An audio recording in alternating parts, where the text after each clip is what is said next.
So when it comes to negotiating deferred payments and vendor finance deals, you've got to, as with every other strategy, find the win-win, find the pain point, find what it is that they need. Now, a lot of you who follow me on social media will see obviously that we're doing a lot of deferred payments ourselves.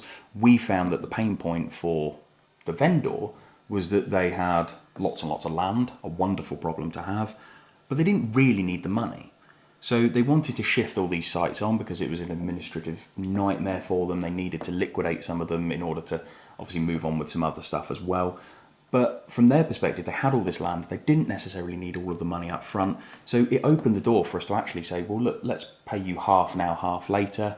It enabled us to go and raise development finance against the half that we were paying up front and not put any deposit in. So from that negotiation point, we found what their pain point, wasn't really a pain point to have lots of land, but what their issue was as such, and we solved it for them.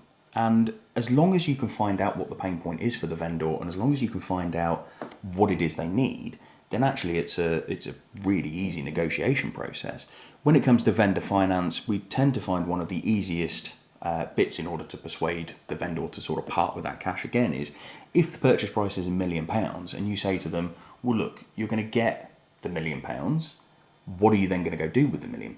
Well, if they're just going to leave it sat in a bank account, why don't they just give half of it back to you at 10, 15, 20%? Doesn't really matter what the interest rate is, but why don't they give it back to you on an interest rate and make money off it as opposed to it sitting in the bank and losing money?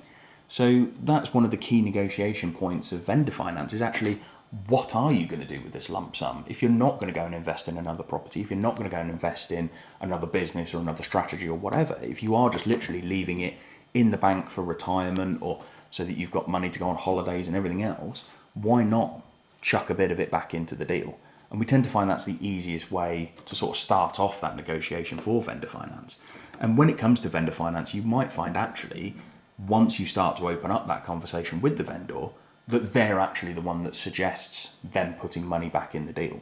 Because as soon as they hear that they can make 10%, 15%, and they can possibly have a second charge on the site, and they can possibly have a personal guarantee, and their money is secured, actually it starts to become a bit of a no-brainer for them. So we tend to find the negotiation process for that is a little bit easier than deferred payments, but as a whole, that's how we found approaching deferred payments and vendor finance.